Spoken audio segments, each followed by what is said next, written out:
Bah écoutez, bonjour. On a un peu discuté, mais après, on aura le temps de discuter. Bon, moi, je suis à l'ancienne, hein, j'ai 63 ans bientôt. Donc moi, on se tutoie, ça ne vous dérange pas. Tous mes clients, je les tutoie, ils me tutoient. L'idée, c'est que vous repartiez avec des outils. Moi, je suis peu dans le pratico-pratique, hein, je ne suis pas dans le grand magistral, mais surtout des cas d'école qu'on va voir. Et il y a des choses qui vont forcément être doublons. Donc, je vais essayer de ne pas faire en sorte que ça se chevauche, mais vous apporter des outils avec mon expérience. Vous allez voir, je fais pas mal de choses dans ma vie. Pas mal d'échecs, pas mal de réussites, mais c'est dans les échecs qu'on apprend. Et ce qu'on va essayer, c'est de voir un petit peu ce qu'on peut mettre en place pour s'améliorer. Parce que le monde de l'entrepreneuriat, pour moi en tout cas, n'est pas celui d'il y a 30 ans, on en parlait tout à l'heure. C'est que ça a évolué, c'est de plus en plus compliqué. Il y a ce qui se passe économiquement, mais il y a aussi l'humain qui change. Ce que j'ai constaté en tout cas à mon âge, c'est que j'ai commencé très très jeune à fédérer, on en parlera, et très très jeune, donc j'ai vu l'évolution. Il y a du bien et du moins bien. Et maintenant, on ne peut plus se contenter d'être compétent, d'avoir fait des études. Alors moi, c'est bien, c'est que je n'ai pas fait d'études, donc c'est réglé. J'ai que le bac. Et je suis entouré de gens qui ont fait beaucoup d'études, et pas mal, surtout sur le carreau. Et je coach pas mal de gens très connus, parce que vous verrez qui je coach, et qui n'ont pas fait d'études et qui réussissent. Donc je me suis dit, il y a quelque chose. Alors, tous ceux qui sont ici sont compétents, quel que soit. J'ai vu qu'il y a des experts comptables, des ingénieurs, des artisans, il y a tout le monde. En fait, et le truc commun, c'est qu'il y a toujours ici un général, et là, il y a l'armée. Si le général part en sucette, l'armée part en sucette. D'accord ? Bon, moi, je suis fils de militaire, ma famille est militaire, j'ai été dans l'armée aussi, dans les commandos. Donc, j'ai vu aussi que si j'ai un chef qui fait n'importe quoi, tout part en sucette. Il faut croire en lui aussi. Moi, j'avais un grand respect pour mon chef à l'armée, parce que c'était un dur, ça me plaisait, et tout ce qu'il nous disait de faire, il le faisait. Donc ça, c'est motivant. Par contre, un mec qui dit tu fais ci, tu fais ça, mais il ne fait pas, c'est pas terrible, quoi. Moi, je raconte une anecdote. J'avais un prof d'arts martiaux, il me dit je comprends pas, il ne me respecte pas, les petits. Bon, moi, j'étais dans les quartiers défavorisés en 93, et lui, il était assez haut gradé, mais ses grades, ils avaient un peu par arrangement, parce qu'il avait beaucoup d'élèves. Puis un jour, alors il avait de l'embonpoint, il avait le ventre du sergent Garcia, et il dit au monde faites des abdos, c'est important les abdos. Elle a dit, mais t'as vu tes abdos, toi? Il avait un abdominal, quoi. Et il s'est fait démonter et il m'a dit, j'arrive pas à les gérer. Mais j'ai dit, tu te crames tout seul. Voilà, c'est qu'il a cru que son grade, sa ceinture noire, suffisait. Eh non, les petits, c'est ça, ça marchait il y a 30 ans. Les petits, c'est plus ça maintenant. Eh oui, moi j'ai confronté, hein, j'ai pas mal de petites banlieues, ils veulent voir ce que tu vaux, quoi. Donc si tu te laisses aller, ça peut arriver, hein, tout le monde n'est pas prof de sport, mais là dans les arts martiaux, c'est assez mal alpha quand même. Hein. Pareil pour les filles. Hein. Moi j'ai une fille qui était très compétente, une brésilienne très bonne combattante. Elle était très forte, elle s'est laissée aller. Et il y a des gens, par la culture, par plein de choses, qui ne respectent pas trop les femmes dans ce milieu. Et elle a dû s'affirmer, mais elle a réussi. Elle a réussi parce qu'il faut que je change. Et elle a dû s'affirmer, quoi. Moi, c'est un exemple. Et l'entrepreneuriat, c'est pareil. Donc, ça, vous êtes tous compétents, vous savez, les stratégies financières, vous les connaissez, accompagner les clients, vous savez, faire des devis, tout le monde sait faire. Et ce qui fera la différence entre un bon professionnel et un dirigeant ou un patron d'exception, c'est le mindset, c'est le leadership. Et vous verrez pourquoi je vous dis ça, parce que j'ai été confronté à ça très très jeune. Alors je vais essayer de ne pas faire trop de bêtises. Dès que je touche l'ordinateur, moi, c'est pas... Alors, je suis pas mal. Donc là, j'ai 10 ans, je ressemble à rien, j'ai un short ridicule. Vous avez bien compris que vu ma déglingue, vu comment je suis habillé, j'étais pauvre. Donc je suis vraiment ce qu'on appelle un petit gars de la rue. À 6 ans, j'étais à la rue. Voilà, c'était un petit peu compliqué pour moi. Pour info, ceux qui connaissent Thierry Marx, le grand chef cuisinier, on est du même quartier. Ménilmontant, Belleville, et il est passé à la télé il n'y a pas longtemps, il dit ouais, ça craignait. Ah ouais, c'était bagarre tous les jours. À l'école, le premier jour d'école, je me suis fait allumer. Donc comme je ressemblais à rien, c'était compliqué. Donc j'ai dit j'ai deux solutions. Enfin, tu en avais trois. Soit j'en prends plein la poire toute ma vie, je subis. Soit je suis en mode lutte. Soit je fuis. Et pas toi, solution. Fuir à 6 ans, compliqué. Me battre avec un physique comme ça, c'était compliqué. Et puis subir, ça, c'était pas installé. Donc à cet âge-là, j'ai dit, il n'y a pas 50 solutions, il faut que je devienne fort, musclé et que je sache me battre. Voilà pourquoi j'ai commencé les arts martiaux. Et j'ai commencé la muscu. Je me dis, quand je ferai 1m80, 100 kg, ça sera plus compliqué. Et quand je saurai mettre des mecs KO, ça va être plus compliqué. À l'époque, c'était encore à main nue. Il n'y avait pas beaucoup de couteaux et de pistolets. Donc c'est un peu ça, et je suis devenu donc rapidement athlète de haut niveau. J'étais à l'INSEP, pour ceux qui connaissent, hein, là où il y a Teddy Riner, tous les champions. Je vais me pousser si vous voulez voir. Et en fait, là j'ai appris beaucoup de choses. J'ai appris à fermer mon bec, parce que quand j'étais en club, J'ai rapidement été champion de Paris, champion régional, champion de France. Mais à l'INSEP, il n'y a que des bons. Donc là, autant j'étais grand dans la cour des petits, là, je suis arrivé petit dans la cour des grands. Donc j'ai pris des leçons d'humilité, j'ai appris beaucoup de choses, notamment la répétition, que l'excellence, c'était la répétition. On dit toujours dans les arts martiaux, une ceinture noire, c'est une ceinture blanche qui n'a jamais arrêté. Il n'y a pas de don pour être ceinture noire. Moi, je vais passer des ceintures noires à des gens de 70 ans. Simplement, ils viennent 3 fois par semaine, ils mettent du temps, plus que les autres. Puis il y en a qui n'arrivent jamais à la ceinture noire. Parce qu'ici, il n'y a pas la motivation. J'ai appris la discipline, les routines. Alors moi, vous allez voir, je suis très routinier. Je suis un peu robotisé, pas dans la vie, mais pour le business. J'ai appris aussi qu'il fallait savoir parler en public. Parce que rapidement, j'étais confronté à la télévision. Quand tu as 13-14 ans, tu n'es pas formé. Hein. Tu dois parler à la télé, tu es champion de France, tu descends du podium, la télé arrive, ça fait bizarre. Hein, quand tu es plus à l'école, moi j'étais timide, c'était compliqué. Après, je suis rapidement devenu coach. Et puis j'ai fédéré. Donc à la fédé, je suis à la tête d'une fédé, il y a 220 000 personnes. Donc je manage, je gueule, des fois je recadre, des fois j'ajuste, des fois je négocie, des fois je ferme mon bec quand il faut, quand il y a des politiques. Voilà, il faut apprendre ça. Et ça, on ne l'apprend pas à l'école. En tout cas, moi je ne l'ai pas appris. Je coach des gens qui sortent d'école de commerce, ils ne savent pas faire. Ils ne savent pas parler en public, ils ne savent pas se présenter, ils ne savent pas négocier, ou ils sont trop stricts ou trop scolaires. Voilà, ça ne s'apprend pas, ce n'est pas de leur faute, ça ne s'apprend pas. J'ai été dans une grande administration, j'étais à la tête de 350 personnes, donc je manageais et j'avais un rôle, je faisais l'intermédiaire entre les politiques et les syndicats, pour vous dire qu'ils ne s'entendaient pas, ils n'étaient jamais d'accord, donc c'était compliqué. Alors pour faire très court, c'est normal ça? Ça se met en veille? Sinon moi je fais ça, hein, tu m'as pu faire. Hein. Ouais, merci, je crois que j'aurai besoin de toi. Ouais.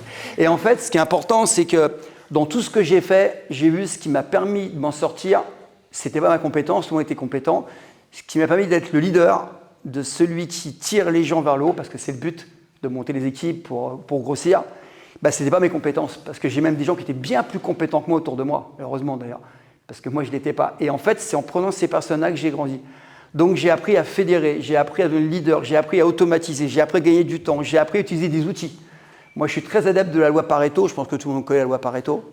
Vous connaissez tous hein, les 80-20, mais moi c'est génial cette loi. Moi je l'applique tous les jours, je ne perds pas de temps. Moi, un client qui me prend la tête, je le rembourse. Je ne vais pas prendre 2 heures et envoyer des mails, je le rembourse. Il va me saouler toute ma vie, celui-là. Donc voilà, c'est un exemple. Moi, je fais des ventes en ligne. Moi, je sais que les gens fidèles, c'est ceux avec qui je discute. Je prends du temps parce qu'ils me font confiance, parce que je leur dois des choses. Voilà, c'est un vrai échange. Après, comme je suis dans les arts martiaux, j'ai un contrat et je suis encore intervenant pour le GIGN. Je pense que tout le monde connaît. Donc, je travaille sur le terrorisme, les attaques au couteau notamment. Je suis un spécialiste du couteau. Pas d'attaque, hein, de défense. Et en fait, j'ai divers contrats, j'ai une casquette qui est assez large, et c'est pour vous dire qu'après, alors voyez si je fais pas, je deviens pas mal, hein, je progresse. Hein. Donc je suis coach en entreprise, à la base je suis coach bien-être, ça va te parler, hein, je suis hypnothérapeute, je fais du qigong, je suis prof de yoga, tu connais tout ça. Hein. Voilà, je fais plein de choses, voilà. Et parce qu'en fait, j'ai dû me former. Pourquoi je vous dis ça? Et ça va vous parler. C'est qu'avant, vous savez comment ça se passait quand on était prof de sport? Tu arrivais, tu étais un peu taillé, tu sortais les abdos, tu faisais ton cours, c'était fini. Et maintenant, c'est plus possible. Il faut manager des profs, c'est compliqué. Hein. Avec les jeunes, c'est très compliqué. Hein. Ils veulent tous gagner 6 000 € et venir 2 fois par semaine. Quoi. Les diplômes, ça les emmerde. Aller à l'école, ça les ennuie. Le samedi, ils ne viennent pas parce que vendredi, ils ont fait la fête. Je pense que ça vous parle. Hein. Les moins de 30, c'est ça, tout le temps. Et je suis confronté à ça. Et donc, il faut savoir discuter, il faut savoir s'adapter. Voilà, l'adaptabilité, c'est important. Et donc, j'ai des clubs, hein, j'ai eu jusqu'à 45 clubs. Avec le Covid, ça s'est un peu effondré, pour des raisons qu'on va évoquer après. Et vous allez voir l'intérêt d'avoir un esprit fort, encore une fois. Je suis très investi dans les violences faites aux femmes. J'étais un des premiers, ça fait 20 ans. Je n'ai pas attendu qu'ils le disent à la télé, parce que je ne croyais pas au numéro. Hein. 39 machin, quand on se fait taper dessus par son bonhomme, moi je veux voir faire un numéro. Moi, si on me tape dessus, je ne vais pas le faire le numéro. Hein. Donc je travaille avec des dames qui sont à la tête de structures. Donc ça fait 20 ans que je fais ça. Alors je fais des stages, des conférences. Je le fais bénévolement dans les écoles, sur le harcèlement. Les petits m'écoutent parce qu'ils me connaissent par les réseaux, parce que j'ai un peu d'abonnés sur YouTube, et parce que aussi moi je suis un mec de la rue. Donc j'ai le discours adapté. Je ne fais pas des grandes théories, je sais ce qu'ils pensent, je sais ce qu'ils veulent. Donc en fonction des profils, moi je suis en Normandie, c'est plutôt calme, mais quand je vais dans le 93, moi je viens du 93, donc je peux dire comment c'est la violence. Je ne vais pas leur raconter la vie en disant il faut faire comme ci, comme ça. Je leur dis voilà. Donc moi je joue sur des stratégies qu'on ne trouve pas dans les bouquins forcément. Après, je bosse en entreprise. Alors, qu'est-ce que je fais en entreprise? Tu l'as bien dit, hein, c'était intéressant parce qu'on est vraiment alignés. C'est qu'un entrepreneur, Ça va vous faire rire, ça. C'est un athlète de haut niveau. En fait, on a regardé, moi je suis préparateur mental pour chef d'entreprise et athlète de haut niveau. C'est exactement les mêmes fondamentaux. La seule différence, c'est la spécificité liée à la performance. Mais au mieux qu'elle soit financière, elle est en perf sport. Mais pourquoi je dis ça? C'est pas pour vous flatter. C'est qu'en fait, un athlète de haut niveau, ça dure 10, 15, 20 ans une carrière. Bon, moi, c'est exceptionnel parce que j'ai continué et moi, je suis dans les vétérans. Et j'ai toujours fait. Moi, c'est mon métier. Mais quand c'est pas son métier, ils arrêtent à 30, 35, 40 pour certains sports. Un entrepreneur, déjà à l'école, c'est pas facile, parce que vous avez tous fait plus ou moins des études. Je vois expert comptable, c'est pas 2 ans, hein, c'est pas les gens comme moi, hein, c'est pas une année d'études après le bac. Et ceux, il y en a souvent parmi vous qui ont peut-être été plus loin encore. Mais en fait, c'est quoi? C'est on sort à 25-30, je pense pas me tromper, et on est bon jusqu'à 65, et peut-être plus tard. Et à l'entrepreneur, souvent, il continue après. Moi, je pourrais être en retraite si je voulais là. Moi, j'ai 63 ans là, bientôt. Et ben, en fait, non, on continue parce qu'on aime ça. Mais ça veut dire aussi qu'il va falloir durer. Et ça rejoint ce que tu dis, on va en parler. Merci. Ah, je vais te prendre comme collaboratrice. Ouais, vas-y. Ah, elle est géniale. Voilà, j'ai délégué, vous avez vu comment j'ai fait? Moi, c'est ce que je fais pour quand je ne veux pas faire une tâche, je dis à ma femme, oh, je ne sais pas faire. Hein. Ou je casse des trucs. Quoi. Puis elle me dit, ouais, je crois qu'il faut que tu arrêtes. Voilà. Là, je rigole. Et en fait, tous ces statuts, tous ces casquettes que j'ai m'ont permis de voir comment fonctionnait l'humain, voir ce que je pouvais faire. Alors, j'ai pris pas mal de gamelles parce qu'au début, je croyais, j'étais la personne qui pensait que tout le monde pensait comme moi. Ça, c'est la grosse erreur. Vous voyez ce que je veux dire? Je pensais que j'étais le maître étalon. Alors, quand on sort de l'INSEP, on n'a que des machines de guerre, hommes et femmes. On est conditionnés, on est quelque part, on est des bêtes de concours, quoi. On nous dit quand il faut manger, quand il faut dormir, donc ce n'est pas la réalité. Quand je suis revenu à la réalité, là, ça m'a fait drôle, parce que je pensais que tout le monde était comme ça. Par exemple, je vais vous dire un truc ridicule. Hein. Moi, je disais à 20 ans, tu veux maigrir? Ben, c'est pas compliqué, tu arrêtes de bouffer, tu manges des protéines, tu fais du sport. Ben, c'est facile de dire ça. Sauf que la personne, 1, elle peut peut-être pas physiquement, peut-être qu'elle a une maladie. 2, elle a peut-être pas envie, elle n'aime pas le sport. 3, est-ce que c'est le sport qui va le faire maigrir? Eh ben non. Voilà, et ben oui, c'est trop facile, sinon tout le monde aurait des tablettes de chocolat. Pourquoi on les a pas? Parce que des gens ont des addictions, parce qu'ils sont stressés, ils vont vers le sucre, il y a des raisons. Mais à 20 ans, pour moi, c'est simpliste, parce qu'à l'INSEP, le prof, il te dit, tu fermes ta gueule, tu vas courir 2 heures, tu fermes ta gueule, tu cours 2 heures. Et tu courras 2 heures. Et s'il te dit 3 heures, tu feras 3 heures. À l'armée, c'est pareil. Donc, on ne donne pas les moyens. Et moi, j'étais formaté. Et c'est les engueulades que j'avais avec ma femme au début. Ça fait 32 ans qu'on est ensemble. Parce qu'elle dit, tu es un robot, toi. On te dit, quand je fais des sèches, là, je prépare le championnat du monde, là, bah ça y est, j'arrête de manger. Je mange mes œufs le matin, tout est cadré. C'est routinier. Mais ça ne me pose même pas de problème. Mais moi, j'ai de la chance. J'étais petit formaté comme ça. Mais tout le monde n'est pas comme ça. Et il ne faut pas être comme ça d'ailleurs. Pourquoi tout le monde serait comme ça? Donc moi, je m'adressais en disant, bah, c'est pas compliqué, tu fais 500 abdos par jour, tu manges ça, tu manges de la salade et tout. Mais qui en a envie de manger des pâtisseries? Non mais c'est pas... Et moi, à 20 ans, parce que tout le monde fonctionnait comme ça. Et ça, c'est pas la réalité. Et je vais vous en parler, c'est le problème des dogmes, c'est le problème des croyances limitantes et de penser qu'il n'y a pas d'autre moyen de faire. Et vous allez voir les problèmes que j'ai rencontrés. Alors, ce que je dis, bah, vous avez vu à quoi je ressemblais, hein, j'ai plus le même gabarit, hein. C'est pas d'où vous partez qui compte, mais où vous choisissez d'aller. Le why, toujours le pourquoi. Moi, ça a été important. J'ai dit à mes parents, je ne veux pas rester comme ça. Moi, la rue, ça ne me convient pas. Je vais finir en prison. La plupart de mes potes, c'est où ils sont morts en prison ou drogue. Moi, je vais sortir de là, c'est pas possible. Et moi, je ne veux pas, comme vous, bosser comme une usine, comme un dingue, me faire engueuler par le patron et pas avoir quoi partir en vacances, quoi. C'est ça. Hein. Je n'avais pas de quoi bouffer des fois. Je dis, c'est pas possible. Donc, il fallait que je trouve des stratégies. Alors, j'ai pris la mauvaise stratégie, c'est le sport. Parce que si tu veux être pauvre, à part le foot, il faut faire du sport. Les sportifs de haut niveau sont tous sous le seuil de pauvreté, il faut le savoir, hein, 70%. À part Teddy Riner et les footeux, les tireurs à l'arc, les becs en canoë, ils crèvent la dalle. Il faut le savoir. Non mais c'est malheureux, hein, mais c'est la vérité, moi je les côtoie. Hein. Donc j'ai pas pris le bon plan, je vais avoir besoin de toi s'il te plaît. Merci. Alors ça j'adore ça. Ça c'est mon moment préféré. Rien n'est impossible avec la discipline et les bonnes méthodes. Je vais vous donner 2 exemples qui vont vous parler. Il y a 16 ans, j'étais un des premiers en France à créer une boutique en ligne, tu as dû connaître toi, où je proposais des formations d'arts martiaux. Je formais les gens aux arts martiaux en ligne. Les gens n'avaient pas de salle à côté de chez eux, ils voulaient faire des arts martiaux, ils habitaient à la campagne et autres. Et j'avais Côte d'Ivoire, j'avais plein de pays, ils me disaient, mais moi je voudrais faire ce que tu fais, mais j'ai pas de salle. Donc j'ai posé des cours en ligne, alors c'était interactif, hein. J'ai pris un ingénieur qui m'a fait mon site et tout, parce que moi je suis incapable. Donc j'ai pris un petit jeune, les gens m'ont dit, alors ceux à qui j'ai demandé, ils m'ont dit tu me payes maintenant parce que ton truc ça va jamais marcher, ça ne fonctionnera pas. Tu te prends pour un Américain. Ça ne se fait pas d'enseigner les arts martiaux en ligne. Mais moi je m'en fous que ça ne se fait pas, moi je fais ce que je veux. Donc je l'ai fait, alors là ça a été la guerre. Au début on m'a ignoré, on a dit l'autre repère, on le connaît, c'est conneries, il se prend pour un Américain. 2, je me suis fait démonter par le milieu. On dit oui, ça se fait pas parce qu'il y a des dogmes, il y a des croyances, c'est tout. 3, d'après vous, c'est quoi? J'ai été copié. Maintenant, tout le monde fait ça. Alors, le premier que j'ai eu, c'est un guitariste qui m'a dit, je vais faire comme toi, je vais apprendre la guitare. Maintenant, regardez YouTube. Regardez, il y avait le CNED. Moi, j'avais regardé le CNED. J'ai dit, mais s'ils font pour le CNED, pourquoi je ne le ferais pas? Et j'ai fait des trucs interactifs. Je corrigeais les gens, bien sûr, en ligne. Hein, c'était interactif. Et ça marchait. Donc, j'ai bien développé mon truc. Ça ne marche plus du tout maintenant. C'est fini. J'ai dû fermer ma boutique il y a 1 an. Je l'ai fermée parce que c'est des cycles. Ce qui marchait il y a 10 ans ne marche plus maintenant. Et on va y venir à ça. Le fait de se renouveler, de rencontrer des gens. Et moi, je fais que ça. Je rencontre des gens, des ingénieurs. Je dis, comment tu ferais, toi, des mecs qui vont aux États-Unis, surtout les gens de l'étranger, tous les États-Unis, parce qu'ils ont au moins 7-8 ans d'avance sur nous à chaque fois. Quand ça sort il y a 8 ans, ça va arriver ici après. On le sait, voilà. Donc, j'ai utilisé des stratégies, des méthodes. Je suis très méthode. Je pars d'un principe. Il y a des gens qui ont réfléchi plus vite que moi, mieux que moi. Donc, je regarde ce qu'ils font. Après, j'adapte. Je ne crée pas. Parce que je pense que je n'ai pas les hémisphères qu'il faut. Il y a des gens brillants. Et je leur dis, mais comment il a fait celui-là? Attendez, je regarde et après, j'adapte.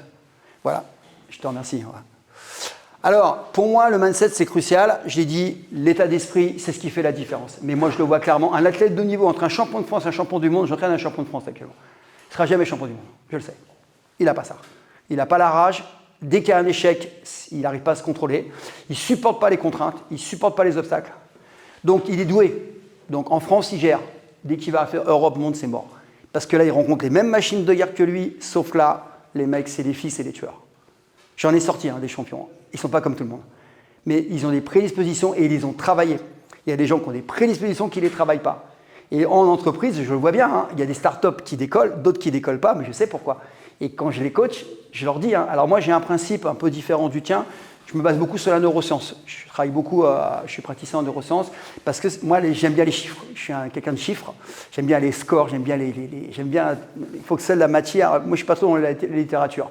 Et en fait, j'ai constaté qu'effectivement avec la neuroscience, il y a une espèce d'entonnoir où on se base sur les ressentis. Tu vois ce que je veux dire? Pas la vérité, les ressentis. Il y a des gens en entreprise, on dit ouais celui-là c'est un bon à rien, celui-là elle est ci, elle est ça.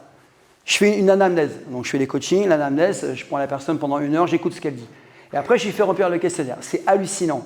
Il y a des gens qui pensent, donc des employés, des dirigeants, une sorte de niveau hiérarchique, qui pensent qu'en fait, ils ne progressent plus, par exemple. Ouais, fais chier, je me fais chier, maintenant je ne progresse plus. Mais en fait, ils ne voient même pas qu'ils progressent.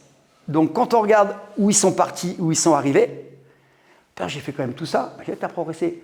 Tu veux encore progresser? Demande des formations à ton patron. Ah bah ouais. Et ça repart. Ils ont le sentiment de ne pas progresser. Il y a des gens qui ont le sentiment de ne pas s'identifier à l'entreprise. Les valeurs, l'alignement, c'est une catastrophe, ça. C'est une catastrophe. Moi, j'ai fait une intervention pour le BDF il y a 3 ans. C'était en Dordogne. Et j'ai halluciné. Il y avait un grand patron. Le mec, même pas une tronche, hein, un mec vraiment brillant. Énarque, fait Sciences Po. Enfin, le mec, il avait plein de diplômes. Et puis, il me dit, putain, j'ai plein de problèmes avec mes partenaires sociaux. Bon, c'est un peu normal. Hein. J'ai un partenaire qui dit toujours oui, ça n'existe pas. Et il me dit, je comprends pas. Puis après, le midi, on mange. Puis il me dit, tu peux me coacher comme ça? Je lui dis, à l'arrache, un peu, c'est compliqué, mais si tu veux, on se prend un café, là, on va parler 1 heure. Et là, j'hallucine. Quelque chose de basique, le mec n'en était pas conscient. Et en fait, ce qu'il faisait, c'est quand il arrivait dans sa boîte, c'est une grosse boîte, il prenait l'ascenseur, il montait au 6e. Il connaissait même pas la personne qui était à l'accueil, il connaissait même pas les gens qui étaient à la photocopieuse, il connaissait que ses collaborateurs proches. Mais il ne les connaissait pas du tout, même visuellement. Il dit, mais non, pourquoi je m'arrête? Moi, je perds du temps, on te rend compte? Il y en a 300, si je commence à serrer la pogne à 300, bah, j'ai 300, ça va prendre 30 secondes, tu divises, 150 minutes, ça va prendre 1h30 par jour, mais tu es obligé de le faire tous les jours. Mais au moins, de temps en temps, tu fais un roulement si tu es très haut. Voilà. Il me dit, ah ouais, mais genre maintenant, quand tu vois les partenaires sociaux, bien sûr que ça part en sucette. Ils ne te connaissent pas, ils te voient comme le gros patron qui vient en Porsche, ils te défoncent. Par contre, si tu t'intéresses à lui, ça va à la forme, bah, tu prends la température, tu vois si ça se passe bien, tu vois si dans tel service ça commence à sentir mauvais, et puis tu anticipes, tu fais des réunions avec eux, petit croissant, café, tu parles, tu deviens accessible. Le temps que tu penses que tu vas perdre là, tu vas le gagner après avec tes blocages, tes grèves et tout. Le mec il dit, ah ouais, il faut serrer la main. Waouh, le mec je lui dis ça. C'est pas une technique secrète que je lui ai appris, hein. J'aurais pu lui mettre 200 balles pour ça. Et en fait, le mec, il était étonné de ce que je lui disais. Il faisait même pas ça. Il s'étonnait quand il disait « Bon alors il y a un problème », il le démontait les mecs. Mais c'est évident. Moi j'ai bossé avec eux, mes partenaires, je les voyais au moins 1 fois par mois. Café, croissant, je voyais les grands responsables, je dis « Bon les gars, qu'est-ce qui se passe ?» Et après on commence à se connaître. Et quand on commence à se connaître, l'agressivité elle descend. Moi, j'étais videur et garde du corps pendant 10 ans, j'avais des mecs à gérer. Je voyais bien, premier truc, je prenais contact avec eux, ça va, ta femme, machin, tu fais quoi du foot? Voilà, c'est un moyen. Et quand ils commençaient à s'énerver, je dis, oh, t'as déconné au foot avec ta femme, t'as dû t'embrouiller et tout. J'ai un moyen d'ancrage, j'ai une connexion qui se crée. Si le mec, je commence à dire, ah, bon alors c'est quoi le problème? Bah là c'est mort. Le mec, il est plus sur plus balèze que moi, la plupart, c'est mort. Donc en fait, c'est ça. Et lui, il m'a dit, ok, je l'ai coaché, un truc de fou. Hein. Et le mec, il l'a fait. Alors je sais pas si c'est tout ou pas, ça a vachement apaisé. Alors c'est dur pour lui. Hein. Au début, j'ai dit, tu prends quelqu'un avec toi pour le faire parce que il avait du mal à aller voir, faire ça. Il savait pas quoi dire en fait, il était là, bonjour. Et le mec, autant c'était un orateur, parce que c'est quelqu'un qui a l'habitude, mais voir quelqu'un, une personne faire bonjour, je suis le patron, le mec, c'était hyper compliqué. C'est un exemple. Et ce type-là, ça a changé sa vie. Il m'a remercié, je l'ai eu il n'y a pas longtemps, mais c'est un type, en plus, il est brillant. Mais il est fait pour briller, quoi. Mais c'est l'humain, c'est pas son truc. C'est un robot, voilà, c'est un exemple. Après, le business, comme je vous l'ai dit, c'est un marathon. Ça dure longtemps. Ça dure longtemps et c'est de plus en plus compliqué. On va en parler après. Et ceux qui réussissent, justement, on parle d'hygiène, on va en parler un peu, c'est ceux qui se préservent. Parce que la tête dans le guidon, moi j'ai des entrepreneurs, 2 arrêts cardiaques, cholestérol, diabète, bah ça va péter. Hein. Parce que les mecs ils bombardent et pour déstresser, ils bêtent. Ou ils vont dans l'alcool, ou ils touchent aux femmes. Quand c'est les hommes et les femmes, elles, c'est plutôt d'autres choses. C'est plutôt la bouffe, quoi, les chocolats, choses comme ça. Quoi. Non mais on est tous pareils. Non, mais... Ah vous savez, je vous raconte une anecdote. J'ai bu mon café ce matin, je suis à Granville, vous connaissez Granville? Près du Mont-Saint-Michel. Moi j'habite Granville. Voilà. Et ce matin, j'ai pris mon train c'est hier, j'ai pris mon train très très tôt et le patron du café, je le connais pas plus que ça. Il me dit, ouais, il paraît que t'es coach toi et tout. Je dis, ouais. Puis il me dit, faut que je te pose une question, là, j'ai peur. Là, j'étais à l'hôpital et il était avec un mec qui était diabétique. Mais le mec, il était genre 4-5. Hein. Le mec, enfin, 60 ans pas vu en plus. Hein. Donc le mec, c'est chaud. Hein. Là, on coupe la viande, la jambe. Presque à lui couper la jambe. Ah, le mec, il a un truc très grave. Et lui, il mange 2 tablettes de chocolat au lait par jour. Il me dit, dès que je te stresse. Et il me dit, tu crois que c'est beaucoup? Et je dis, tu vas mourir. Et le mec, en fait, dès qu'il a un stress, il m'a dit, je prends du chocolat au lait. Et je ne vais pas lui dire, alors t'arrêtes le chocolat au lait, machin. Non. Donc il faut revenir à l'origine. Qu'est-ce qui se passe? Et vous savez pourquoi il stresse? Parce qu'il ne peut pas déléguer. Il veut tout contrôler, donc il se met une pression de dingue. Donc il va crever. Je lui dis, tu vas crever. Ah bah c'est évident. Ah bah il faut dire les choses, hein. Et bah ouais. Ben non, mais le mec, si je veux faire un électrochoc, je ne vais pas lui dire, tu enlèves un petit carré. Je lui dis, tu continues, tu vas mourir. C'est évident, tu vas faire un diabète. Déjà, au moins, il est prédiabétique. Il faut dire les choses. Un chat, c'est un chat, un chien, c'est un chien. Après, quand je parle avec lui, je vais être beaucoup plus cool. Mais je l'ai violenté pour faire un électrochoc. Il me dit, ah bon? Mais j'ai 2 tablettes. Déjà, quand tu prends une barre, c'est énorme. Là, c'est 2 tablettes. Il me dit, ah ouais. Et après, il m'a dit, ouais, t'as raison, je crois que je vais réduire. Donc, il m'a dit, il faudra qu'on se parle et tout. Voilà, c'est comme ça que je fais, en fait. Mais je ne vais pas lui dire, bah, tu enlèves un carré. Non, il faut être violent. À un moment donné, ce n'est pas un gamin de 13 ans, quoi. Je vais commencer si tu veux. Ouais. C'est quand même radical. Il y a des gens, tu es obligé, parce que déjà, je vois, c'est en fonction du profil. Ça a été quelqu'un de très fragile, je ne l'aurais pas fait. Là, c'est une grosse brute, il attendait quelque chose de ma part. Quoi. Voilà. Si c'est quelqu'un en ananas, je ne fais pas ça, évidemment. Quoi. Je fais très attention. Quoi. Je vois les profils, j'ai l'habitude. Hein. Alors, le mindset, on a dit l'état d'esprit, on va revenir là-dessus. Ça, tu peux passer, on l'a passé déjà. Voilà. Alors, la discipline, j'ai passé ma vie à entendre, c'est pas possible. Ouais, c'était il y a 5 ans, 4 ans, ça. Et en fait, alors, qu'est-ce qui se passe? Quand j'étais petit, vous voyez, quand j'ai le short vert, là, j'étais petit, on me disait, t'es pas grand, parce que pour un athlète, je suis pas très grand. T'es pas grand, t'es pas musclé, tu pourras jamais y arriver. 1 an après, j'étais champion de France. On m'a dit, ah ouais, ça c'est des conneries. Moi, j'ai battu des mecs plus grands et j'ai été battu par des mecs plus petits que moi, ça veut rien dire. Après, mes parents m'ont dit, t'es fils d'ouvrier, t'es de la rue, tu finiras dans la rue. Les diplômes, t'en as pas, c'est mort. À l'école, on m'a dit, de toute façon, toi, t'es un bon à rien, tu penses qu'à courir, t'entraîner et tout, tu feras rien de ta vie. Après, quand j'ai monté des business, on m'a dit, mais personne ne fait ça. Ah bah ouais, bah, je vais le faire. Quand on est le pionnier, on est le meilleur parce qu'on est tout seul. Alors j'ai dit, bah, je vais le faire. Donc je me faisais démonter à chaque fois, mais je continuais. Toute ma vie, même encore maintenant, là, je suis en train de monter un système, là, la série unique. Tu peux lui demander, hein, ton prénom? Olivier. Olivier, il m'en a parlé. La série unique, en fait, j'ai inventé un concept en musculation qui est complètement en dehors de ce qui se dit. Sauf que 2 ans après, il y a un chercheur du CNRS qui a repris ce que j'ai dit, mais c'est un chercheur, donc là on l'écoute. Moi, je suis pas chercheur. Bah non, mais quand on dit je suis médecin, ma femme, des fois, elle me dit mon médecin m'a dit ça. Je dis putain, il t'a dit ça, mais c'est pas. Je dirais pourquoi je dis ça. Et je lui dis ouais, ok, il est médecin, mais c'est pas forcément le top, quoi. Ça a été revu, ça, depuis un vieux médecin. Et elle me dit oui, mais c'est le médecin. Ok, c'est le médecin, voilà. Et ben c'est ça. Quand le chercheur a commencé à écrire, c'est Provost, tu iras voir. Il a dit ouais, ça fonctionne. Sauf qu'il y a tellement de croyances imitantes de dogmes qu'il faut passer des heures et des heures en salle pour être musclé que les gens y croient. Si je vous dis que pour perdre du poids, le sport, ça ne veut pas perdre de poids. C'est un muscle, c'est bon pour la santé, mais on ne perd pas de poids avec le sport. Vous savez ça? Et c'est un coach sportif. Eh ouais, bah ça, quand on dit ça aux gens, il fait des dingues. Ben non, moi je vous amène des preuves. Alors c'est un peu ça. Donc au championnat du monde dernier, là c'était au mois de juin 2024, j'étais le moins costaud dans ma catégorie. Moi je suis en poids lourd. Hein. Donc ça allait de 85, moi je faisais 92, jusqu'à 115 kilos. T'as un monstre qui est arrivé. Il est arrivé comme ça, il m'a dit « Oh, t'as aucune chance. » Voilà, ça commence comme ça déjà. « T'as aucune chance. » Et je lui ai dit « T'as aucune chance, c'est un bonhomme, qu'on va voir. » Et puis, bah, en fait, il a fini troisième. Le mec qui l'a battu était bien plus moins costaud que lui. Dernier championnat du monde, il y avait une jeune fille, 48 kilos. Une Ukrainienne, elle a fumé toutes les filles qui étaient plus costauds. Elle venait de nulle part, elle ressemblait à rien en son vêtement. Sauf qu'elle a gagné. Et on lui a dit bah, « T'as aucune chance, pareil. T'es comme ça. » Ah ouais, mais elle avait une force incroyable. Voilà. Vous voyez, et ma vie, ça a été ça, en sport, dans le business. Quand j'ai arrêté la fonction publique, on m'a dit, mais on ne part pas de la fonction publique, t'es cadre, oh là là, trop pas con, tu vas être sous un pont. J'ai pris une dispo, j'ai monté ma société, hop. Ils m'ont rappelé, ils me disent, alors ça va? Bah ouais, je suis même plus heureux qu'avant, je ne vous vois plus. Et en fait, vous savez pourquoi je suis parti de la fonction publique? Parce qu'on est de là, on est dans des cases, il ne faut surtout pas proposer des choses, parce que ça emmerde tout le monde. Ah oui, non, mais j'ai rien contre les fonctionnaires, je l'ai été, je crache pas dans la soupe. Mais c'est très compliqué d'être force de proposition. On bloque. Alors moi, j'y arrive pas. Moi, j'ai un côté un peu animal et j'avais une super patronne à l'époque, donc elle me disait, vas-y, fais ce qui te plaît, toi, c'est ton truc, ça. Puis elle validait ou pas. Hein. Des fois, elle validait pas. Mais elle me disait, vas-y. Là, je suis tombé sur une dame qui arrivait derrière, qui sortait de l'école, qui m'a dit, non, c'est comme ça, comme ça, comme ça. Alors ça, c'est pas possible, ça. Je lui ai dit, moi, je suis un reptilien, elle pourra pas. Donc je suis parti. Mais c'est pour vous dire. Alors, j'utilise un peu la même méthode que toi, c'est SMART. Hein. Spécifique. Vous connaissez SMART ou pas, la méthode SMART?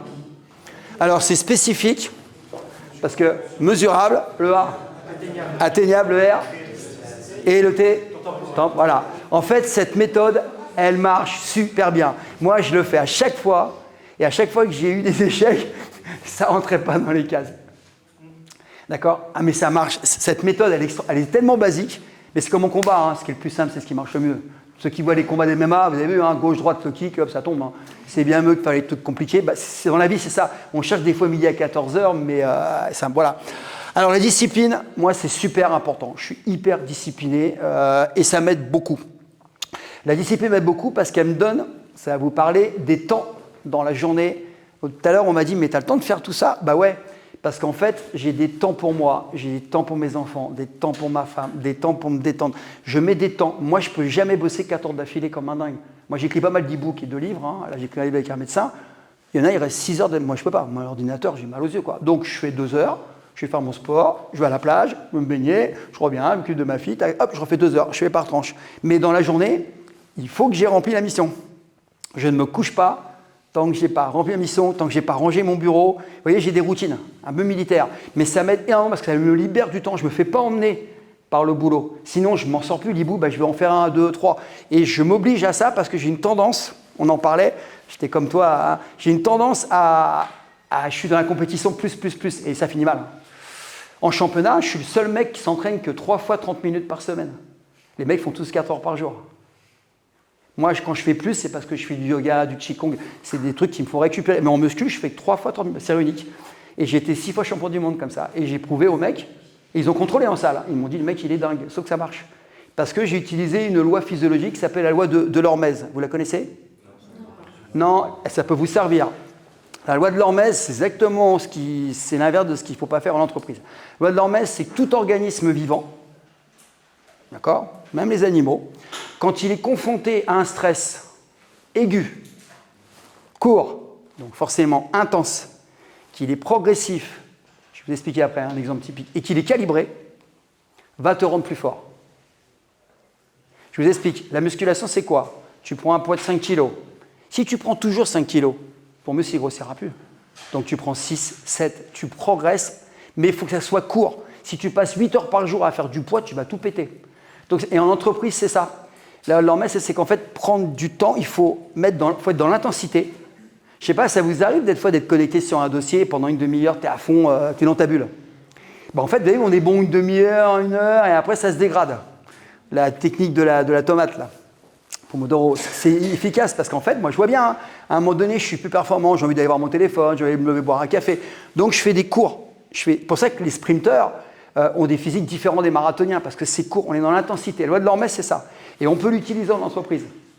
Tous les mecs qui explosent en vol et les filles qui explosent en vol, en tant qu'entrepreneur que j'accompagne, c'est des gens qui ne savent pas s'arrêter. Ça finit toujours mal. J'en ai jamais vu un. Alors bon, on a eu le suicide, hein. J'ai eu un suicide quand même. Hein. Je ne savais pas, ça a été jusque-là. Hein. Problèmes familiaux, divorce, séparation, moi j'ai que ça. Parce que c'est incapable. Là, j'ai une dame, elle est capable de bosser 18 heures d'affilée. Elle ne mange pas, elle a son thé, alors elle est comme ça. Elle me dit, je crois que j'ai des carences. Bah oui, hein, tu bois du thé, tu manges une salade, et puis quand tu travailles, tu manges en même temps. Bah, le microbiote, il en prend un coup. Hein, et comme c'est le deuxième cerveau, bah, elle a fait une dépression. Voilà. Je lui avais dit, tu vas dans le mur. Hein. Bah, elle a été dans le mur. Hein. Elle m'a dit, je suis une machine. Ouais, t'as raison. Une machine, elle s'arrête de temps en temps. On met off. Hein. Donc voilà, c'est important. Et j'utilise des stratégies pour aller plus vite, être plus performant et moins me fatiguer. Et on va en parler juste après. Je te remercie. Alors la résilience, c'est mon truc, parce que des échecs, j'en ai connu pas mal, des critiques, je ne sais quoi. Alors je m'en moque complètement, parce qu'à chaque fois, je rebondis mieux. Parce que je réfléchis pourquoi j'ai échoué. Voilà. Et souvent, il y a des raisons. Et souvent, j'arrive à trouver pourquoi. Alors j'ai la belle phrase, hein, la résilience se cultive comme un arbre, enraciné dans nos valeurs, nourri par les épreuves et renforcé par chaque tempête traversée. Moi, j'ai dit toujours, j'ai de la chance de venir de la rue, j'ai la chance d'être à 6 ans à la rue, parce qu'en fait, j'ai dû trouver les solutions. Si j'avais eu la facilité, je n'aurais pas la carrière que j'ai eue. Je n'aurais pas connu des gens. Moi, j'ai bossé pour des gens un peu connus. J'ai appris beaucoup de choses. Albert Elbaz, ça vous dit quelque chose? L'homme de la mode. Un millionnaire qui est décédé pendant le Covid. Ce type-là, je l'ai coaché pendant 3 ans. On m'a dit, il est incoachable. Bon, c'est vrai que c'était un mec particulier. Il m'a appris énormément de choses. Il était dans la mode, c'était un styliste. Il m'a appris, mais sur le business, incroyable. Parce que moi, je le coachais, mais en même temps, il me parlait. Je lui disais, ah ouais, qu'est-ce que t'en penses? Il me dit, ouais, non, pas comme ça, tu vois, moi c'est extraordinaire, je me suis nourri en fait. Et tous les gens que j'ai accompagnés m'ont nourri. C'est un échange. C'est pour ça que là, ce qu'on fait pour moi, c'est pas un conférencier, c'est de l'échange. Parce qu'après, on échangera un petit peu, c'est le but aussi. C'est qu'en fait, à chaque fois que je ressors d'une conférence, même quand j'anime, je ressors toujours grandi. Il y a toujours quelqu'un qui me dit, moi je fais ça, moi j'ai appris ça, moi je fais ça comme métier, tiens, voilà. Et c'est génial, quoi. C'est pour ça que c'est important de rencontrer des gens, c'est important des événements. D'ailleurs, je te félicite pour ça parce que c'est pas facile le premier événement. C'est que c'est important. Moi, je ne crois pas qu'on puisse rester dans son monde. Moi, ce qui m'a sauvé, c'est que je connais beaucoup de gens. Et combien de fois je me suis dit, ouais, ça, c'est ça qui marche, et j'allais dans le mur. Et un mec m'a dit, non, il y a peut-être un autre moyen d'arriver au sommet, peut-être plus court, quoi. Ah ouais, l'intelligence artificielle, on est en plein dedans. Il y a des métiers qui ont disparu. Les copywriters, vous connaissez les copywriters, ceux qui écrivent des mails de vente, c'est fini. L'IA te le fait, il y a un mec qu'on peut anticiper. On aura toujours besoin d'un copywriter. Tu as raison. Pendant le Covid, ceux qui ont survécu, les restaurateurs, le click and collect. Moi, j'ai des potes, ils me disent, c'est des conneries, je ne le ferai pas, il faut réfléchir, il faut mettre formatiser. Ils sont morts. Hein. Ceux qui l'ont fait, on dit, moi, pendant le Covid, mes salles de sport, pourquoi elles se sont effondrées? Parce que les mômes, c'est des combattants. Ah, ça, en combat, ils savent. Hein. Ça, taper, ils savent. Mais j'ai dit, commence à réfléchir, comment tu vas faire? Peut-être qu'il faut que tu fasses des zooms, peut-être qu'il faut que tu fasses des cours à l'extérieur, peut-être que tu faut des petites capsules pour que tu gardes les gens en haleine quand tu vas les reprendre. Oh, ça me fait chier, il faut tourner, il faut que j'achète un pied, il faut que je fasse ci, il faut que je fasse ça. Je suis à Amazon, ça coûte 20 balles. Ils n'ont pas fait, ils sont morts. Toutes les salles qui ne se sont pas adaptées sont mortes. Ceux qui ont survécu, c'est ceux qui avaient l'état d'esprit de se réajuster, de se réinventer. Et moi, je leur disais, regarde le click and collect, regarde ce qu'ils font, il faut que tu fasses pareil, il faut que tu amènes les gens. Eh ben non, état d'esprit, ils ne veulent pas changer. C'est compliqué, alors souvent c'est compliqué, je ne sais pas faire. Alors moi, j'ai dit, moi, s'il y a bien un mec qui est mauvais en technique, vous avez juste du mal à appuyer sur un bouton, c'est bien moi, mais j'ai trouvé des gens qui savent le faire. Et puis, je les rémunère. Du coup, ça m'enlève une charge émotionnelle et de travail. Je te remercie.